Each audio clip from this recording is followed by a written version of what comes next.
Hey guys, Mr. V over here doing a book review today for Before They Are Hanged by Joe Abercrombie. This is part two in the First Law Trilogy. So I assume if you're watching this book review, you read part one and you're deciding if you want to move on to part two. So let's get into the book review. I want you to know that I try to do a spoiler-free book review. So this is an interesting book to review because this is a very mixed book. When I look online, I saw people either love this book or they just did not like it. And I'm on the side of I did not like the book. I don't hate it, but I really did not like it much. Because the beginning was very engaging for me. Yet from like the middle part on, it just felt like it dragged a lot. Like I said, the beginning is more engaging because a lot gets answered that did not get answered in part one. Like there's some questions that were in the last book that get answered pretty early. Like there's Pharaoh and Bias, they have a good conversation. You find out what is the first law, what is the seed, and I'm sure there's a few other things. But you find that out pretty early on in the beginning. That's why that's a lot more engaging. And then the rest is kind of just odd because it feels like you're kind of just observing them, like in many different characters, but you're just observing them without the story moving forward. And that makes some parts fun, but then other parts become so boring because of that. And I really started to get bored when I was reading the book because I wanted more story. I didn't want to just feel like I was just observing some small quest, yet without moving anything forward. And that was for many different characters. So that made it a kind of a tough read because like I found the Galactus scenes, those were the best for me. I thought his story, it felt a lot more fun because he was intense from the beginning.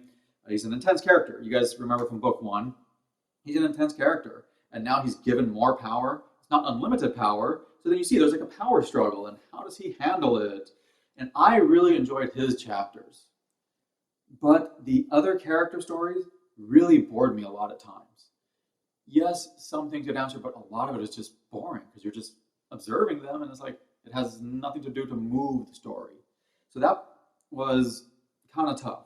Now, one positive for the series, I know it's a part two in a three-part series, but and that's why he does add a lot more depth to the characters. Like the characters are built up a lot more in this book. You watch them go through many different things, which I say can actually bore me at times, but you get to know the characters a lot more, and the characters know their role a lot more. I felt in book one, the characters did not know their role as much, where in book two, they really know their role, and he just adds a lot of good dialogue between the characters. It helps them expand a lot more. And I think this helped a lot for the characters like Pharaoh. You get to really expand and just see her character grow a lot more in the book.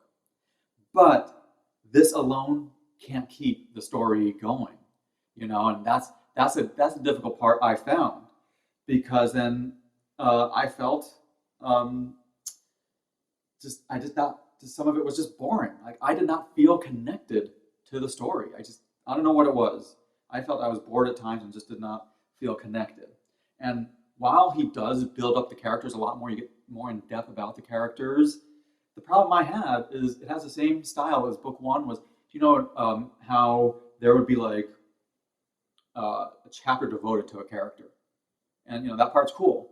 But the tough part about that style is that then there are long breaks between each character because each chapter is devoted to one, and there are many characters like book one.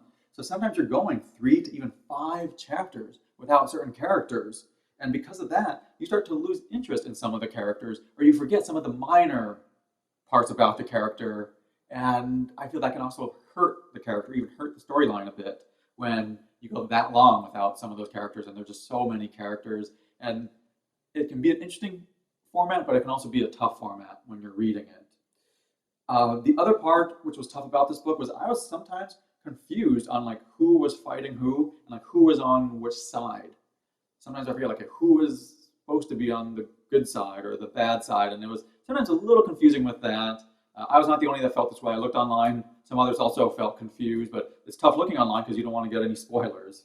So, and the last thing I did not like about this book, I won't say what it was, but there was one storyline. Again, I won't say what part of the book, but there was one storyline that involves Pharaoh and Logan which I did not like.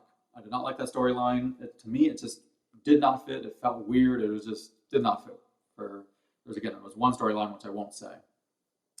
But overall, this book was just not for me. It just was not for me. Maybe I'm missing something about it, because it just was not for me. I did find the end was actually better because it did progress the story and it leaves some things hanging. But the overall story was just not for me, and that's why I side on the part of not liking the book. But let me give it my official rating. So I always rate my books on a scale of 0 to 10, with a 0 being an awful book, a 5 is an average, and a 10 is phenomenal. If it's anywhere near 10, put it on your reading list because I'm a pretty tough critic.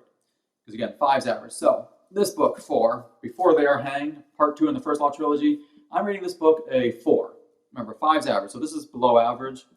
The reason I'm rating it a 4 is because there were times where this book deserved much lower, and there was times where it was much better. So I felt that, again, this book was just a below average book, and there was too many boring parts for it to be anywhere near above average.